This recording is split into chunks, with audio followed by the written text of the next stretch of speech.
Alors bonjour, bonsoir frères et sœurs en Christ dans le Seigneur à travers le monde. Et je vous salue dans le nom puissant et merveilleux de notre Seigneur et Sauveur Jésus-Christ, qui est ressuscité pour notre justification et qui est assis à la droite du Père céleste. Donc gloire soit rendue à Dieu encore pour ce grand jour qui nous donne de partager ce grand enseignement, un grand enseignement par rapport à la gloire de Dieu. Et l'enseignement porte sur trois grandes conditions. Et je ne dis pas qu'il existe tout simplement trois grandes conditions. Il y en a plusieurs et je viens tout simplement avec c'est le principal avec des écrits pour nous aider, nous tous, parce que la Bible nous recommande non seulement de nous exhorter chaque jour, mais aussi d'observer et de mettre en pratique sa parole chaque jour afin de vivre par cette parole. Donc, l'une des grandes choses que nous avons toujours besoin dans nos vies, c'est manifester, en fait, c'est que Dieu manifeste sa gloire. C'est que Dieu manifeste sa gloire. En fait, c'est ça. Il est manifester la gloire de Dieu est une chose et Dieu se manifester en puissance et en gloire dans nos vies en est autre chose. Parce que quand nous manifestons la gloire de Dieu, nous manifestons comment? En mettant en pratique la parole de Dieu, en fuyant le péché, en se sanctifiant chaque jour dans sa parole. Voilà comment est-ce que nous manifestons la gloire de Dieu. Mais ici, il s'agit des conditions à observer plutôt pour que Dieu manifeste sa gloire. Vous voyez que c'est différent entre manifester la gloire de Dieu par l'observation, la mise en pratique de sa parole. Et la deuxième chose qui fait l'objet de l'enseignement d'aujourd'hui, ce sont des conditions à observer, quelques conditions, et trois grandes conditions. Je me suis limité à trois grandes conditions à observer pour que la gloire de Dieu se manifeste. Donc, c'est bien important que nous le sachions parce que nous sommes en Christ et nous sommes appelés à être persécutés, nous sommes appelés à traverser des épreuves. Et dans ces épreuves, on a besoin des fois que Dieu nous soutienne, que Dieu nous porte dans ses mains et qui nous mène à bon port afin qu'on ne puisse pas tomber dans la séduction du péché. On a souvent besoin que Dieu manifeste cette gloire-là. Donc c'est bien important que nous sachions cela afin de continuer à cheminer parfaitement dans la grâce sans faillir sans faillir dans nos missions, bien dans nos devoirs. En fait de ça, comme d'habitude, la Bible nous recommande que quoi que nous fassions en parole ou en acte, nous le faisons toujours au nom de notre Seigneur et Sauveur Jésus-Christ. Donc, remettons cet enseignement entre les mains du Seigneur afin qu'il nous édifie par la puissance de son Esprit Saint et que nous ensuite, nous soyons transformés et bénis par cet enseignement. Prions. Éternel Dieu, je te bénis, je te rends grâce, Seigneur, pour cet enseignement. Et je te bénis déjà, Seigneur Dieu, pour la sagesse que tu as déjà mis, oh Seigneur Dieu, par la foi dans mon cœur. Et pour le fait que cet enseignement transformera beaucoup de vies et bénira beaucoup de chrétiens, beaucoup d'âmes. Merci surtout, Seigneur Dieu, de nous donner d'observer cela et de veiller sur cet enseignement afin que, Seigneur, ta gloire puisse être manifeste et continue à se manifester dans nos vies. Donne-nous surtout, Père éternel, de mettre ces choses en pratique afin d'être agréable chaque jour dans nos vies. Sois béni, sois glorifié pour toutes choses, Père éternel, et surtout, c'est dans le nom puissant et merveilleux de notre Seigneur et Sauveur Jésus-Christ que nous t'avons ainsi prié. Amen. Alors, gloire soit rendue à Dieu pour cet enseignement. Et on va commencer par la première condition. Comme je disais, il y a énuméré trois grandes conditions pour que Dieu manifeste sa gloire dans nos vies. Alors, la première condition ici, c'est quoi? C'est être en Christ. Et je veux faire une distinction de choses. Dieu ne manifeste pas seulement sa gloire chez les chrétiens. La Bible dit que Dieu fait lever son soleil sur les bons et sur les méchants. Alors, je ne veux pas m'attarder sur cette gloire que Dieu, sous la forme de la lumière, que Dieu fait lever sur les méchants. Vous voyez un peu. Je vais plutôt m'attarder sur le côté de ceux qui sont en Christ, sur le côté, eh bien, je vais plutôt m'attarder ici sur les chrétiens, parce que nous voyons un peu. Et raison pour laquelle, pour que cette gloire-là puisse être manifeste, il faut d'abord être en Christ. Donc, le premier élément ou la première condition, c'est être en Christ. Et pour ce fait, le texte référentiel C'est dans Exode 33, à partir du verset 18 à 23. Donc, frères et sœurs, le premier texte, Exode 33, verset 18 à 23. J'ai lu au nom de notre Seigneur Sauveur Jésus-Christ. Moïse dit, fais-moi voir ta gloire. L'Éternel répondit, je ferai passer devant toi toute ma bonté et je proclamerai devant toi le nom de l'Éternel. Je fais grâce à qui je fais grâce et miséricorde à qui je fais miséricorde. Verset 20. L'Éternel dit, tu ne pourras pas voir ma face car l'homme ne peut voir, car l'homme ne peut me voir et vivre. Alors, le petit point d'honneur qu'on peut mettre au verset 20 rapidement avant de continuer, c'est que quoi? Dieu a été clair là-dessus. Un homme ne peut pas le voir et vivre. Donc, ça nous montre il y a quelque part que Dieu ne s'est pas manifesté de manière ordinaire comme il peut se manifester, entre guillemets, chez les païens et ceux qui ne croient pas en Dieu. Parce que notre Dieu, c'est l'infini. Dieu, c'est l'infini. Alors, dans l'infini, tous les éléments comptent. C'est comme avec le feu. Il y a un feu qui peut brûler et il y a un feu qui ne fait pas de mal. Si nous voyons un peu. Alors, lorsqu'on augmente l'intensité de la flamme, on augmente l'intensité du feu, si on n'est pas véritablement chaud, ou bien si on n'est pas véritablement, si on n'a pas une très bonne température, on va fondre. Si nous voyons un peu, voilà un peu quelques images pour nous aider à comprendre la gloire de Dieu. C'est comme quelqu'un qui va essayer de comparer le feu de la bougie, qui n'est même presque rien. Moi, je me rappelle même la bougie, souvent même quand on veut l'éteindre, même avec la main, touche comme ça, il s'éteint. Parce que c'est un feu minime. Mais un feu qui est embrasé avec une forte intensité, si quelqu'un envoie la main, ça va le brûler. Si nous voyons un peu, ça ce sont quelques images pour qu'on comprenne la gloire que Dieu manifeste. Comme je dis, il est l'infini. Notre Dieu, c'est l'infini. Et plus l'infini, je précise, plus l'infini. Donc, sa force est plus l'infini. Donc, pour nous dire quoi? Quand il dit l'homme ne peut me voir et vivre, ça nous permet de comprendre qu'à ce niveau, c'est sérieux, c'est la vraie gloire. Ce n'est pas, entre guillemets, la petite lumière qui peut donner à un païen ou à celui qui blasphème contre le nom de Dieu pour vivre. Ce n'est pas cette petite lumière. Il s'agit de la vraie et de la vraie gloire. C'est de ça qu'il est question aujourd'hui. Et c'est pour cela que la première condition, c'est être en Christ. Parce que pour que Dieu manifeste cette gloire-là, si on n'est pas en Christ, il ne peut pas. Pourquoi manifester cette gloire? Parce que Dieu a horreur du péché. Si nous voyons un peu, Dieu a horreur du péché. Donc, verset 21, l'Éternel dit, voici un lieu près de moi, tu te tiendras sur le rocher. Alors, pourquoi est-ce que Dieu, voilà les choses sérieuses commencent. Pourquoi est-ce qu'il faut être en Christ? Dieu dit, tu te tiendras sur le rocher. Donc, c'est la première condition que Dieu pose pour qu'il puisse manifester cette gloire. C'est que nous devons d'abord nous tenir sur le rocher. Donc, un chrétien qui veut que Dieu manifeste puissamment sa gloire dans sa vie, il doit d'abord se tenir sur ce rocher qui est Christ, notre Seigneur. Il doit d'abord se tenir sur le rocher.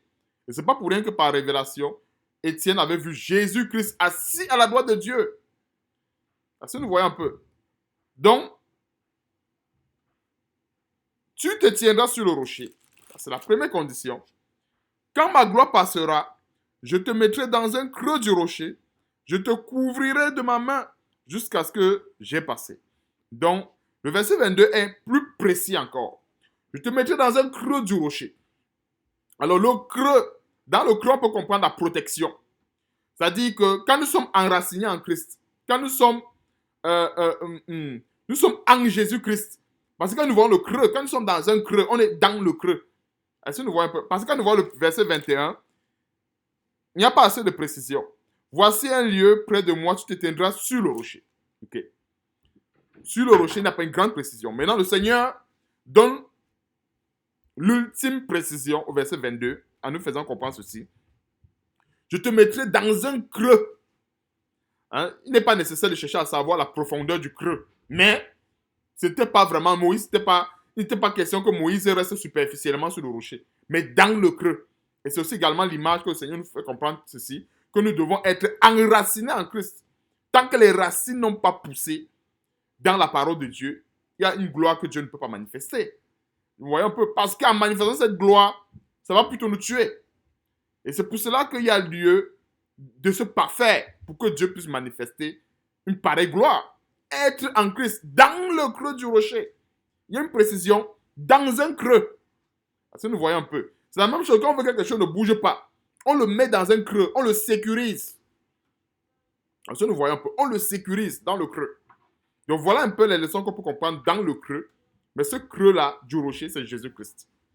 Verset 23. Et lorsque je retournerai ma main, tu me verras par derrière, mais ma face ne pourra être vue. Donc voilà le premier élément, rapidement, que nous avons vu dans Exode 33. Pour que Dieu manifeste sa gloire véritablement dans nos vies, nous devons être dans le creux de ce rocher. C'est-à-dire en Jésus-Christ, enracinés en Jésus-Christ. Alors, si on ne remplit pas cette condition, la gloire de Dieu ne pourra pas être manifeste. Alors, un chrétien ne peut pas se vautrer dans le mal, se vautrer dans tout genre de péché, menant une vie de débauche, et il veut que Dieu manifeste sa gloire. Dieu ne pourra pas, parce que nous avons vu qu'un homme ne peut pas voir la gloire de Dieu et vivre. Mais il a permis quand même, comme il a permis à Moïse de pouvoir. Il a fait grâce à Moïse. Comme il dit dans ce verset, Dieu dit ceci. Il a fait là. Verset 19. Qu'est-ce que Dieu a dit? Je fais grâce à qui je fais grâce. Et nous sommes dans cette grâce-là. La grâce que Moïse a eue pour un instant, nous l'avons pour toujours. Alors, il dit, je fais grâce à qui je fais grâce. Donc, il a fait grâce à Moïse. Parce que Moïse, normalement, n'était pas jugé digne, normalement, pour voir la gloire de Dieu. Mais Dieu l'a mis dans des conditions pour ne pas se compromettre avec sa parole. Je voudrais qu'on comprenne bien ce détail. Donc, Dieu a mis Moïse dans des conditions où il ne sera pas compromis avec sa parole. Parce qu'il faut qu'on comprenne bien ce détail. Dieu a dit clairement au verset 20, tu ne pourras pas voir ma face, car l'homme ne peut me voir et vivre. Moïse n'était pas un super homme. Il faut bien qu'on le comprenne. Moïse n'était pas un super homme, comme certains souvent, faux pasteurs veulent faire comprendre. Moïse n'était pas un super homme. Quand Dieu dit je fais grâce à qui je fais grâce, ça ne veut pas dire qu'au niveau de Moïse, Dieu a peut-être fait une exception, il s'est compromis avec sa parole. Non. Dieu ne fait pas ça. Mais maintenant, qu'est-ce que Dieu a fait? Dieu a mis Moïse dans des conditions où sa parole ne sera pas compromise. C'est-à-dire quoi? Il a mis Moïse dans le creux du rocher. Et nous, aujourd'hui, en Jésus-Christ,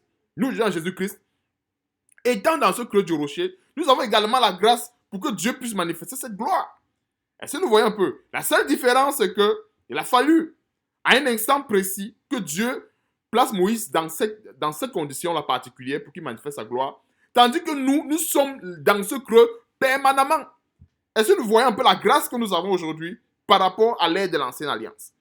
Alors, dans l'Ancienne Alliance, il a fallu que Moïse, pour Dieu, autant pour moi, c'est Dieu qui a permis cela, Dieu, en un instant précis, puisse placer Moïse dans le creux du rocher, afin non seulement de ne pas se compromettre avec sa parole, mais aussi également pour que Moïse ne puisse pas voir sa gloire et mourir. Si nous voyons un peu, c'est bien important que nous comprenions cette grande condition qui est la première parmi les trois qu'on va voir dans cet enseignement, c'est-à-dire être en Jésus-Christ. Alors, nous sommes, étant en Jésus-Christ, Dieu peut manifester sa gloire à tout moment.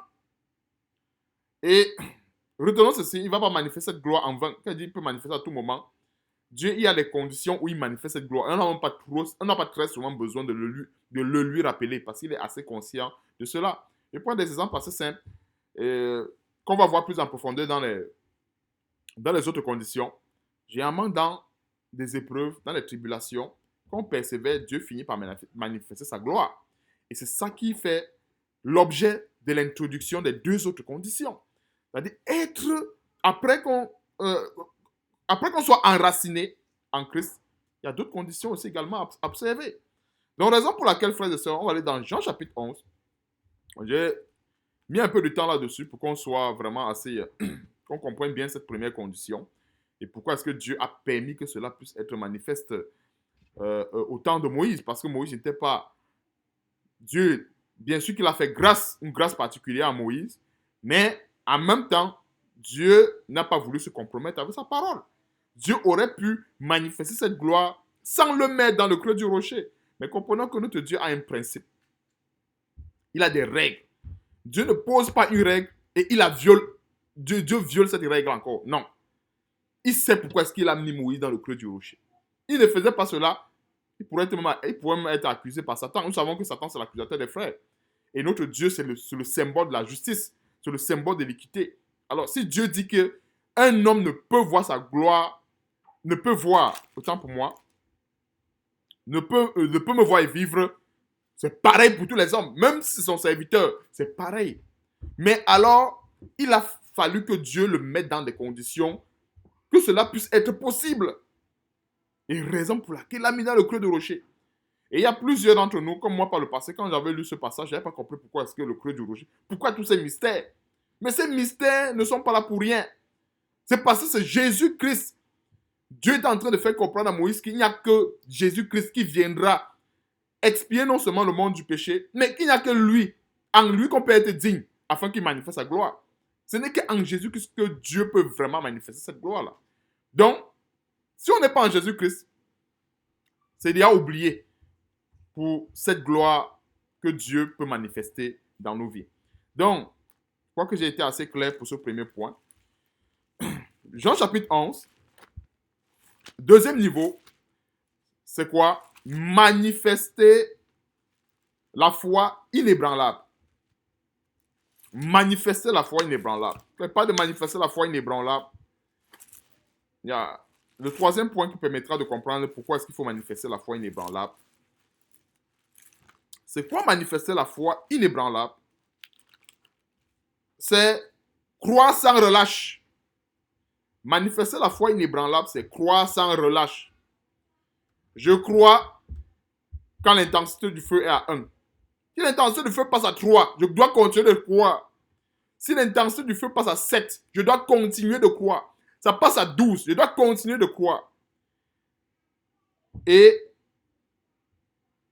c'est comme cela que Dieu pourra manifester sa gloire. Donc, Jean chapitre 11, à partir du verset 25, allez, rapidement, je prends vraiment des coupons. Jean chapitre 11, pour ceux qui veulent être vraiment instruits sur l'histoire de Lazare, peuvent le lire jusqu'au premier verset. Mais je tiens à être bref avec le temps et que l'essentiel soit donné dans l'enseignement. Donc, Jean chapitre 11, à partir du verset 25. Jésus lui dit, « Je suis la résurrection et la vie. Celui qui croit en moi vivra quand même il sera mort. » Notre Seigneur Jésus, que ça a été clair. Je suis la résurrection et la vie. Celui qui croit en moi vivra quand même il sera mort. Donc, pour nous faire comprendre ceci, si on n'a pas une foi inébranlable à cette parole, ce n'est pas parce que nous avons lu cette parole que l'épreuve a été facile. Ça, détrompons-nous. Nous l'avons lu.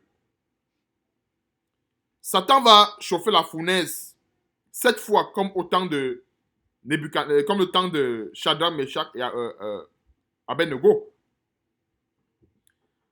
Attendons-nous au fait que Satan puisse nous jeter dans la fosse au lion. Ce n'est pas parce que il est écrit et que nous avons lu « Je suis la résurrection et la vie » et que le Seigneur a dit et que nous croyons cette parole « Celui qui croit en moi vivra même quand même il sera mort » que Satan ne va pas nous éprouver, mais que Dieu ne permette, je vais plutôt donner cette précision, que Dieu ne permettra pas que Satan nous éprouve. Il va permettre. C'est un prêt à un moment donné où, si c'est aller dans la fournaise ardente, allons. C'est-à-dire que obéissons aveuglement comme des enfants. Parce qu'un enfant qui ne connaît pas grand-chose, si tu l'amènes pour aller le zigouiller ou le tuer, il va te suivre. Il sait que c'est son père. Il va te suivre. Souvent, on a besoin d'être comme ça, comme des enfants. Tu sais que telle chose c'est pour ta mort, mais bon, Dieu t'a dit que il va te protéger. Alors pas. Tous les menaces de Satan Tu passes outre ces menaces. Donc, verset 26. Et quiconque vit, croit en moi, ne mourra jamais. Crois-tu cela? Voilà des paroles comme cela qu'on doit garder dans le cœur. Et avoir une foi inébranlable en ces paroles. C'est pour ça que la deuxième condition, c'est d'avoir une foi inébranlable. Inébranlable. Quiconque vit, un chrétien, c'est celui-là qui vit. Un véritable chrétien surtout. Pas un faux. Et croit en moi, ne mourra jamais. Il faut bien qu'on le comprenne. Ne mourra jamais. Ça ne veut pas dire que, en fait, si... ça ne veut pas dire, par exemple, qu'on ne peut pas se reposer de nos œuvres. Parce que le Seigneur a voulu bien qu'on vive une seule fois et après on se repose. C'est-à-dire que la mort charnelle, comme chez tous les hommes, tous sommes des hommes après tout. Donc, Dieu ne parlait pas du fait que un chrétien ne va plus jamais mourir. Ce n'est pas de ça qu'il parlait. Il s'agit de la mort qui est spirituelle. Quelqu'un peut, entre guillemets, je veux parler à la manière des hommes, mourir comme les hommes meurent là. Mais il est mort dans des persécutions comme Étienne. Il est mort en accord avec Dieu. Mais alors donc, selon le plan de Dieu, cette personne n'est pas morte. Cette personne s'est reposée. Est-ce que nous comprenons un peu? Alors selon les hommes, on va dire, il y a telle personne qui prêchait la parole de Dieu, il a été lapidé, il est mort. Dieu sait qu'il n'est pas mort. Maintenant, les hommes charnels qui s'arrêtent à ce que les yeux voient, ils vont voir que cet homme est mort. Alors que selon Dieu, il n'est pas mort. On va peut-être dire que mais. Et pourtant, il passait le temps à réciter cette parole en disant, quiconque vit, croit en moi, ne mourra jamais. Hein? C'est lui-même qui a enseigné cela, qui a dit qu'il ne mourra jamais. Et maintenant, le voilà, il est mort. Il pensait qu'il pouvait... Non, il ne s'agit pas de cette mort. Ce n'est pas la mort physique, mais il s'agit de la mort qui est spirituelle. Alors, celle qui est physique, tout le monde va passer par là. Et un chrétien doit être prêt à tout moment pour défendre l'évangile, défendre la parole de Dieu, peu importe ce qui peut venir. La mort physique ne devrait pas être un obstacle à l'évangélisation, ne devrait pas être un obstacle à un ministère. La mort physique, je précise la mort physique. Le seul obstacle que un vrai chrétien peut avoir devant lui, c'est la mort spirituelle. Même s'il est vivant, même s'il a tous les biens de la terre, et qu'il est mort spirituellement parlant, il devrait implorer Dieu pour que Dieu le restaure, que Dieu restaure son âme, comme le dit le psaume 23. Donc, verset 26, et quiconque vit croit en moi ne mourra jamais. Crois-tu cela? À ce point, on comprend la profondeur de ce verset. Ne mourra jamais, jamais, jamais, jamais. Jamais. Un vrai chrétien qui a cru à Jésus-Christ, s'il persévère, il a une foi inébranlable, il ne pourra plus jamais mourir. Maintenant, on va prendre le dernier verset, verset 40, qui est de manifester la foi inébranlable, la deuxième condition. Jésus lui dit, ne t'ai-je pas dit que si tu crois, tu verras la gloire de Dieu? Jésus lui dit, ne t'ai-je pas dit que si tu crois, tu verras la gloire de Dieu? C'est ça manifester la foi inébranlable. Alors pourquoi Jésus a parlé ainsi à Marthe? Verset 39. Jésus dit, ôtez la pierre. Marthe, la sœur du mort, lui dit, Seigneur, il sent déjà, car il y a 4 jours qu'il est là. Alors, Marthe s'est limitée à ce qu'elle est sens, l'odorat. L'odorat a prélevé l'odeur. Ah non, vraiment, à ce niveau, je ne crois plus à cette parole.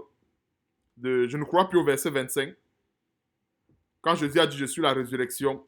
L'odeur, là, c'est un obstacle. Non. Pour qu'il y ait résurrection, il faut qu'il y ait mort. Est-ce que vous comprenez un peu? Parce que la réaction de Marthe montre tout simplement qu'elle n'avait pas bien compris, comme plusieurs chrétiens aujourd'hui, pour ne pas bien comprendre le fait que Jésus dit qu'il est la résurrection. Pour qu'il y ait résurrection, il faut qu'il y ait mort. Il n'y a pas de résurrection sans mort. Et en Christ, il n'y a pas de mort sans résurrection. C'est la même chose. Je précise en Christ. En Christ, il n'y a pas de mort sans résurrection. Il n'y a pas de résurrection sans mort. C'est pour dire que quand quelqu'un est en Christ et que Dieu peut permettre dans une situation où un frère soit pleinement accablé de faiblesse, pleinement accablé, amoindri, écrasé, écrabouillé, il permet que cette mort-là agisse dans sa vie afin que la résurrection aussi également puisse agir. Voilà comment est-ce que Dieu travaille. Et c'est ça qui va faire l'objet de la troisième condition. Et la dernière, selon l'objet de cet enseignement. Alors, quand Dieu permet que la mort agisse, c'est pas pour rien. C'est parce que pour que la résurrection puisse agir, il faut bien qu'il y ait la mort. Alors, pour que la résurrection agisse, parce qu'il y a la mort, et Dieu permet également qu'il y ait la mort qui puisse survenir à un moment donné. Quand je dis la mort, je parle dans le domaine spirituel. Que Satan puisse frapper tel élément. C'est parce que Dieu sait qu'en manifestant la deuxième condition qui est quoi? La foi inébranlable, la résurrection va pouvoir se mettre en place. Et c'est ça la gloire de Dieu. Et si nous voyons un peu les conditions pour que Dieu puisse manifester sa puissante gloire. Et comme je disais à l'introduction, ce n'est pas la gloire de la bougie dont je suis en train de parler. Il s'agit de la vraie gloire, la pleine intensité de la puissance de Dieu. Comme je disais tantôt, moi j'assimile la gloire que Dieu manifeste chez les païens, ceux qui ne connaissent pas Dieu, comme la gloire de la bougie. Pour ceux qui ont grandi un peu dans des coins un peu en Afrique, la bougie, nous on éteignait ça avec la main. Tellement la flamme est faible, on éteigne comme ça avec la main. À l'époque, il y avait plusieurs personnes qui se prenaient un peu pour des gens forts, des magiciens, en éteignant. Ah, regarde, je peux éteindre la bougie avec la main. Alors, on sait qu'un feu, ça brûle. Mais le feu de la bougie, avec une petite main, il s'éteint. Mais il s'agit, cette gloire qui est l'image d'un puissant feu, que si quelqu'un se jette là-dedans, mais il meurt. Ou bien que ce feu se manifeste dans la vie de quelqu'un et que la personne est pleine de péchés, remplie de désobéissance à la parole de Dieu, la personne meurt. Il s'agit de ce feu qui est l'image de la gloire de Dieu. Donc, nous voyons ici qu'il y avait un obstacle chez Marthe. C'était l'odeur. C'était l'odorat. Il sent déjà. Et le Seigneur dit, il ne faut pas te limiter au sens. Donc, on peut être accablé jusqu'à ce que les signes de la mort se présentent. L'odeur, là, c'est un signe de la mort. Et Marthe a vu ce signe de la mort. Et pourtant, le Seigneur a dit, je suis la résurrection. Verset 25, je suis la résurrection. On ne ressuscite pas ce qui est vivant, mais on ressuscite ce qui est mort. Est-ce que nous comprenons ceci? Seigneur Jésus a dit, je suis la résurrection. On ne ressuscite pas le vivant, mais on ressuscite le mort.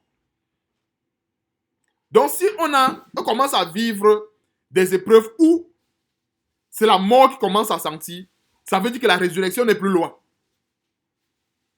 Vous voulez bien qu'on comprenne cet aspect? Si un chrétien commence à traverser des épreuves, à tel instant qu'il commence à sentir la mort venir, ça veut dire que la résurrection est aussi également proche. Et nous devons même glorifier Dieu dans de pareilles situations. Parce que voilà, dans Jean chapitre 11, le cas de Lazare qui nous enseigne cette grande condition à observer, c'est-à-dire manifester la foi inébranlable. Même si les signes de la mort se présentent, on dit gloire à Dieu. Ça veut même dire que la résurrection est proche. Parce que regardons tout de suite, regardons ce qui va suivre. Après les signes de la mort qui se sont présentés, c'est-à-dire l'odeur, ce sont les signes de la mort. Verset 41, je n'avais pas prévu continuer, mais le Seigneur permet qu'on continue pour qu'on comprenne bien cet aspect de manifester la foi inébranlable. Verset 41, ils ôtèrent donc la pierre et Jésus leva les yeux en haut et dit, Père, je te rends grâce de ce que tu m'as exaucé. Pour moi, je savais que tu m'exauces toujours, verset 42. Mais j'ai parlé à cause de la foule qui m'entoure, afin qu'ils croient que c'est toi qui m'as envoyé. Ayant dit cela, il cria d'une voix forte, Lazare sort! Lazare sort! Verset 44. Et le mort sortit, les pieds et les mains liés de bandes, et le visage enveloppé d'un linge. Jésus leur dit, déliez-le et laissez-le aller. Regardons bien la séquence. Il y a une très bonne séquence ici. Donc, il faut d'abord qu'il y ait la mort. Et cette mort, elle est manifeste. L'odeur, là, c'est la manifestation de la mort. C'est pour dire que c'était là. Les signes de la mort étaient là. Même l'odeur témoigne que non, ici, il n'y a rien à faire. Et c'est à ce moment que la puissance de Dieu, la gloire de Dieu commence. C'est à ce moment que Dieu commence à travailler. Et c'est pour cela que par la suite, Dieu dit, mais Jésus-Christ dit, ne t'ai-je pas dit que si tu crois, tu verras la gloire de Dieu? Et maintenant, verset 41, ils ôtaient la pierre. Ils ôtaient la pierre et Jésus levant les yeux en haut. Voilà. Il rend d'abord grâce à Dieu et après, Lazare sort. C'est pour dire que l'odeur que Marie, et que Marthe autant pour moi, avait reçue via son odorat, c'était tout simplement le commencement de cette gloire qui devait être manifeste. Et c'est la même chose dans nos vies. On commence à vivre des situations à tel enseigne qu'on commence à sentir la mort présente. Et je précise encore une fois de plus, il faut que le chrétien soit en Christ. Je ne parle pas de sentir la mort présente lorsque le chrétien est dans la désobéissance. Ça n'a rien à voir. Ça, c'est autre chose. Je parle d'être en Christ, d'être dans la volonté de Dieu, d'être dans l'obéissance à la parole de Dieu. C'est pour ça que ce n'est pas pour rien que cet enseignement, il est échelonné. C'est 1, 2, 3 conditions. Première, être d'abord en Christ. C'est-à-dire que si on n'est pas en Christ, ce n'est même pas la peine de suivre cet enseignement. Ce n'est même pas la peine. Parce que ça, ça se suit. C'est 1, 2, 3.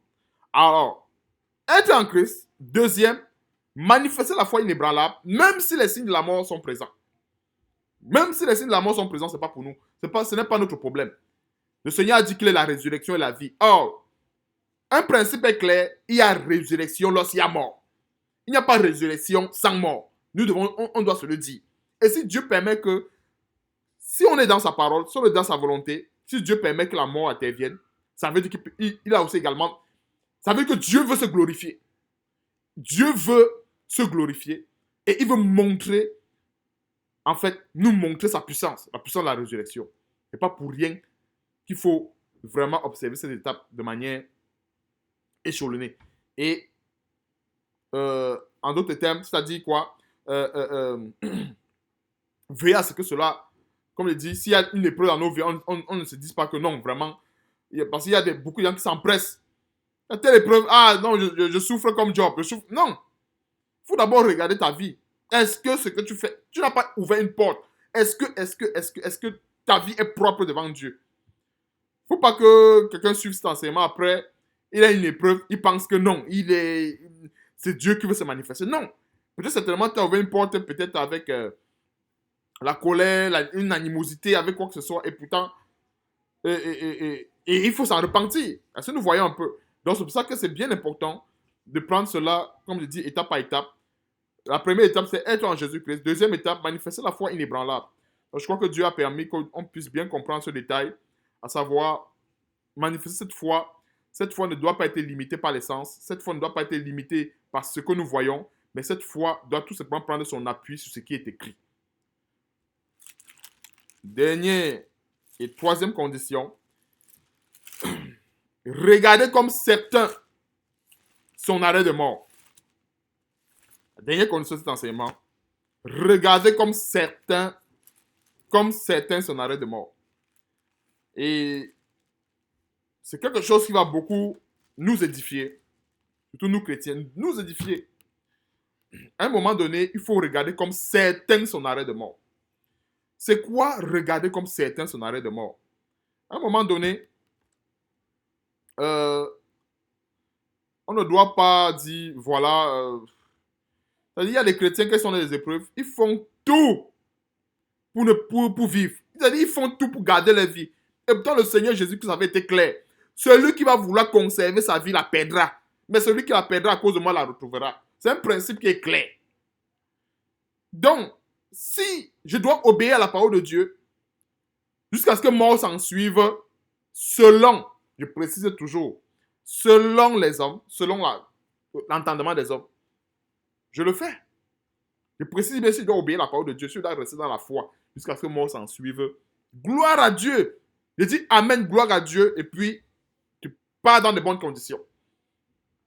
C'est pour ça que cette dernière condition, elle est optimale. C'est ça qui vient cimenter tout.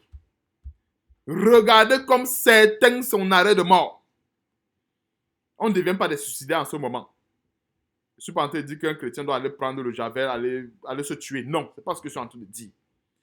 Ce que je suis en train de dire, c'est que l'enseignement est en train de dire, fait tout pour être clair, pour que ça ne sème pas la confusion dans l'esprit des uns des autres. Regardez comme certains son arrêt de mort, c'est pour dire que nous devons être prêts à un moment donné de rester obéissants, cantonnés sur ce que Dieu a dit, même si la mort doit venir. Je dis bien sur ce que Dieu a dit, pas sur ce que le pasteur a dit, pas sur ce que tel frère a dit, mais sur ce que Dieu a dit. Et c'est dans la parole. Donc, 2 Corinthiens chapitre 1, à partir du verset 5. Je vais aller un peu rapidement et après je vais résumer pour nous tous. Car de même que les souffrances de Christ abondent en nous, de même notre consolation abonde par Christ. Si nous sommes affligés, c'est pour votre consolation et pour votre salut. Si nous sommes consolés, c'est pour votre consolation qui se réalise par la patience à supporter les mêmes souffrances que nous endurons. Et notre espérance à votre égard est ferme parce que nous savons que si vous n'avez pas aux souffrances, vous n'avez pas aussi à la consolation. Comprenons ceci. Il y a des chrétiens qui veulent seulement la consolation. Mais si tu veux être consolé, il faut souffrir. Nous ne voulons pas, en effet, vous laisser ignorer, frères, au sujet de la tribulation qui nous est survenue en Asie, que nous avons été excessivement accablés. On va souligner excessivement. Il s'agit des apôtres, de ces grands serviteurs que Dieu a utilisés pour nous apporter la parole de Dieu. Alors, que nous avons été excessivement accablés au-delà de nos forces, de telle sorte que nous désespérions même de conserver la vie. Voilà là où la gloire de Dieu commence à se manifester.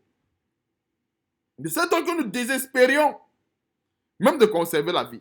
Alors, on voit que même chez les apôtres, ils ont senti l'odeur de la mort. Dieu les a fait sentir cette odeur. L'odeur que Marthe avait sentie sur son frère Lazare en disant, il sent déjà. Même les apôtres ont senti cette mort. Et on va voir cette grande condition qui est la troisième. Et nous regardions comme certain notre arrêt de mort. Voilà. Il faut regarder cela comme certain. Bien de fois, je dis souvent que si nous voulons que Dieu travaille dans nos vies, donnons les outils, donnons les moyens à Dieu de travailler. Dieu ne va pas venir travailler par force dans la vie de qui que ce soit. Dieu ne viendra pas travailler par force dans ma vie. Il faut que je donne les moyens à Dieu de pouvoir travailler. Si je ne lui donne pas des moyens, alors il ne travaillera pas. Et c'est la même chose pour nous chrétiens. Si on veut que Dieu manifeste sa gloire, alors nous devons mettre en place les moyens pour que Dieu puisse le faire. Pour que Dieu puisse manifester cette gloire. Donc, verset 9. Et nous regardions comme certains notre arrêt de mort, afin de ne pas placer notre confiance en nous-mêmes, mais de la placer en Dieu, qui ressuscite les morts. Une grande condition, regardez comme certains son arrêt de mort. Comme certains. Quand on parle de regarder comme certains son arrêt de mort, Seigneur, si ta volonté c'est que je meure dans la prédication, ici il s'agit de mourir selon les hommes. C'est toujours mourir selon les hommes, parce qu'un chrétien ne meurt pas normalement. Gloire à toi, gloire à ton nom. Si tu veux te glorifier de cette manière, gloire à ton nom. Mais alors, il faut d'abord être en Christ. Manifester la foi inébranlable. Et puis, à un moment donné, tu dis, ok, je crois que si Dieu a voulu ainsi, ok, bon, je n'ai rien à dire, parce que nous sommes les instruments de Dieu. Ce n'est pas maintenant l'agile qui va dire au potier, tu m'as tellement malaxé aujourd'hui, ça fait 4 fois que tu me malaxes, ça fait 10 fois. Est-ce que l'agile fait ça? Nous sommes l'argile entre les mains du potier. Nous avons hier vu un potier malaxer l'argile et que l'argile se met à parler. L'argile a dit au potier, non, non, non, tu m'as déjà fait 4 renus. Non, ne fais plus la 5e. Non. Ou bien l'argile commence à dire au potier, ça fait 10 heures de temps que tu me malaxes. Non, nous sommes comme ça. Comme l'argile entre les mains du potier. L'argile ne fait plus cas de sa vie. L'argile dit, ok, fais de moi ce que tu veux. Si aujourd'hui tu veux me transformer en un vase de, je ne sais pas quoi, fais-le. Si demain c'est plutôt le verre que tu as trouvé, ok, fais-le. Si demain c'est plutôt la cuillère que tu as trouvé, fais-le. Et pour y parvenir, cette troisième condition dans le cadre de cet enseignement, et la dernière, elle est très importante, à savoir, regardez comme certains son arrêt de mort. Regardez comme certains. Parce que des fois, on ne sait pas par quel moyen Dieu va nous appeler, on ne sait pas. On ne sait pas par quel moyen Dieu va nous appeler. Mais, à un moment donné, s'il y a quelque chose qui veut nous bloquer, ou bien qui va empêcher la gloire de Dieu de se manifester, on dit, ah, de toutes les façons,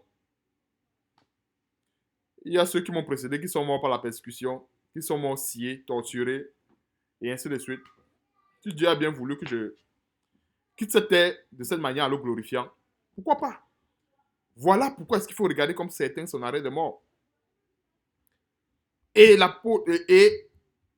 ce qui est bien, c'est que l'apôtre Paul précise, afin de ne pas placer notre confiance en nous-mêmes, mais de la placer en Dieu qui ressuscite les morts. Donc quand nous regardons comme certains notre arrêt de mort, c'est pour dire, Seigneur, tu décides. Alors, un chrétien qui ne regarde pas comme certains son arrêt de mort, il va tout faire pour sauver sa vie. Il va tout faire pour sauver sa vie. Mais il finira par la perdre. C'est ça, il finira par la perdre. Vous voyez une personne qui veut tellement sauver sa vie d'un accident de circulation, il fait des trucs de protection, il fait ci, il fait ça, mais il finit par faire l'accident. Il veut sauver sa vie d'ici, il fait tout, mais il finit pas. Donc il y a beaucoup de personnes qui ont expérimenté ça aussi également dans leur vie. Tu crains de faire telle chose et c'est ça qui t'arrive. Tu crains de faire telle chose et c'est ça qui t'arrive. C'est qu'à un moment donné, remettons tout entre les mains de Dieu et Dieu lui-même prendra soin. Verset 10. C'est lui qui nous a délivrés et qui nous délivrera d'une telle mort. Lui de qui nous espérons qu'il nous délivrera encore. Voilà le résultat de la manifestation de la gloire de Dieu. Voilà comment est-ce que Dieu a manifesté cette gloire. C'est lui qui nous a délivrés. Mais pour y parvenir, les apôtres étaient d'abord en Christ. Ils ont manifesté la foi inébranlable. Et le dernier point, ils ont regardé comme certains leur arrêt de mort. Voilà comment est-ce que c'est échelonné. On ne peut pas regarder comme certains son arrêt de mort si on n'est pas en Christ. Ça serait une vaine mort. La Bible dit que si quelqu'un donne sa vie pour être, donne son corps pour être brûlé et qui n'a pas la charité, cela ne sert à rien. Donc c'est bien important d'être d'abord en Christ, dans le creux du rocher. Deuxième élément, manifester la foi inébranlable. Et quand on manifeste la foi inébranlable, ne pensons pas que Satan va nous laisser. Non, il va nous brouiller les sens. Il va dire, mais tu continues de croire et pourtant, tu n'as plus tes enfants avec toi. Et pourtant, tu as tes enfants qui sont en train d'agoniser. Tu as tout, ton épouse, tu as toute ta famille. Ou bien tu continues de croire et pourtant, voilà, la mort semble dans ta vie. À un moment donné, il faut regarder comme certains son arrêt de mort. Si telle est la volonté de Dieu, alors gloire à Dieu. Tout simplement. À un moment donné, on doit savoir pourquoi est-ce qu'on est chrétien. Soit on est chrétien pour plaire à Dieu, soit on est chrétien pour se plaire soi-même ou bien plaire au monde. Il faut bien qu'on le sache. Alors, si je suis chrétien pour plaire à Dieu, pourquoi est-ce que je dois empêcher Dieu de travailler dans ma vie? Pourquoi? Parce que juste le fait d'ignorer une de ces conditions, c'est d'empêcher Dieu de travailler. Si je ne manifeste pas la foi inébranlable, je suis en train d'empêcher Dieu de manifester sa gloire. Si à un moment donné, je ne regarde plus comme certains mon arrêt de mort, je suis également en train d'empêcher Dieu de manifester sa gloire. Par conséquent, je l'empêche de travailler. Si nous voyons un peu pourquoi ce sont des conditions assez... C'est vraiment assez précis et clair pour que si on est dans n'importe quelle situation, on dit Seigneur, voilà. Tu as dit ceci, c'est ce que toi qui as dit. tu t'es manifesté il y a de cela 2 semaines dans ma vie. Je ne crois pas que c'est aujourd'hui que tu vas... Je ne crois pas que c'est aujourd'hui que tu vas me tromper. Je ne crois pas. Là, je ne crois pas. Parce que je crois que tu es fidèle. Il y a combien de serviteurs de Dieu qui ont témoigné de ta fidélité, à part moi? Et c'est moi qui dois venir ne pas témoigner de cette fidélité. De ce qui? Hein? Imaginons plusieurs. Nous sommes, c'est pas la 40e génération de serviteurs de Dieu. Il y a plusieurs qui ont témoigné de la fidélité de Dieu. On va me dire maintenant que tous ces serviteurs-là, ils ont menti. Le menteur, si c'est moi qui ne crois pas que Dieu est fidèle, ça veut dire que c'est moi qui suis menteur. Ça ne peut pas être Dieu. Hein? Si Dieu est menteur, on ne va pas dire que Dieu est menteur et tous ses serviteurs, y compris Jésus-Christ, qui ont témoigné de la fidélité de Dieu. Est-ce que nous comprenons un peu? Voilà les indices assez clairs. On peut même aller sur Internet, on peut voir comment est-ce que même les pécheurs, tout le monde témoigne de la fidélité de Dieu. Même ceux qui ne sont pas en Christ témoignent de la fidélité de Dieu.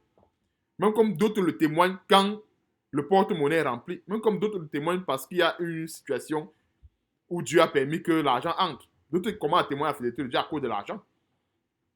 Mais Dieu est fidèle. Donc, j'ai tellement d'indices. Nous avons tellement d'indices que Dieu nous a montré pour qu'on puisse témoigner de cette fidélité. C'est pour dire que si Dieu s'est manifesté hier, par exemple dans nos vies, il s'est manifesté hier, pourquoi aujourd'hui il ne se manifestera pas s'il est fidèle? C'est ça. Il s'est manifesté hier, alors il se manifestera encore aujourd'hui. C'est seulement nous qui ne sommes pas fidèles. Alors pour ne pas être des infidèles, qu'est-ce que nous devons faire? Non seulement avoir une foi inébranlable, mais aussi également regarder comme certains notre arrêt de mort. Maintenant, dans le dernier passage, 2 Corinthiens chapitre 4, verset... à partir du verset 8. 2 Corinthiens chapitre 4 à partir du verset 8. Nous sommes pressés de toute manière, mais non réduits à l'extrémité. Dans la détresse, mais non dans le désespoir. Persécutés, mais non abandonnés. Abattus, mais non perdus. Portant toujours avec nous dans notre corps la mort de Jésus, afin que la vie de Jésus soit aussi manifestée. Car nous qui vivons, nous sommes sans cesse livrés à la mort à cause de Jésus, afin que la vie de Jésus soit aussi manifestée dans notre chair mortelle. Donc, afin que la vie de Jésus soit aussi manifestée dans notre chair mortelle. Ainsi, la mort agit en nous et la vie agit en nous. Donc, le dernier passage de 2 Corinthiens chapitre 4 à partir du verset 8 à 12 nous enseigne pleinement pourquoi est-ce que les apôtres avaient regardé certains comme l'arrêt de mort et bien pourquoi est-ce que nous devons regarder comme certains notre arrêt de mort. Parce que quelque part, c'est le dessein de tous serviteurs de Dieu. C'est-à-dire quoi? On a vu qu'ils étaient persécutés, mais non abandonnés, abattus, mais non perdus. Mais ils portaient toujours, constamment, en eux, la mort de Jésus. Aujourd'hui, il y a plusieurs chrétiens qui ne veulent plus porter la mort de Jésus. Donc, si un chrétien, à un moment donné, perd la foi, c'est parce qu'il a refusé de porter la mort de Jésus, tout simplement. Le chrétien ne veut pas regarder comme certains son arrêt de mort, c'est parce que quelque part, il refuse de porter cette mort en lui. Alors, si nous voulons que la vie de Jésus resplendisse, que la vie de Jésus soit manifeste dans notre chair mortelle, nous devons également porter sa mort. Et ceci, à travers quoi? La foi inébranlable et regarder comme certains son arrêt de mort. Donc, frères et sœurs, j'en ai terminé pour cet enseignement. Gloire soit rendue à Dieu pour toutes choses. Et que le Seigneur nous donne, surtout non seulement d'observer cet enseignement, mais de mettre cet enseignement en pratique. Parce que nous sommes destinés à cela, à vivre des tourments, à vivre des épreuves. Mais le but, comme je le disais au départ, le but de cet enseignement, c'est que nous restons collés à la parole de Dieu, collés à ce que Dieu dit, et non à ce que les sens peuvent nous dire. Le corps peut être brisé.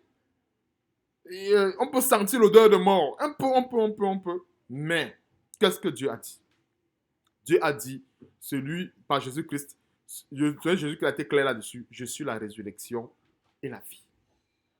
Donc, La première chose dont on doit se préoccuper, c'est est-ce que nous sommes encore dans la foi? Voilà quand il y a une odeur de mort dans la vie d'un chrétien. Il doit se dire, est-ce que je suis encore dans la foi? Maintenant, donc, s'il est dans la foi, ok, le tout va aller comme sur les roulettes.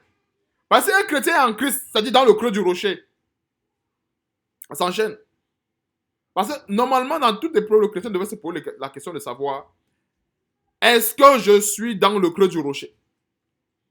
Tout chrétien devrait se poser cette question d'abord. Avant peut-être de commencer à dire, ah, peut-être je souffre comme Job, je souffre comme... Non. Est-ce que je suis dans le creux du rocher?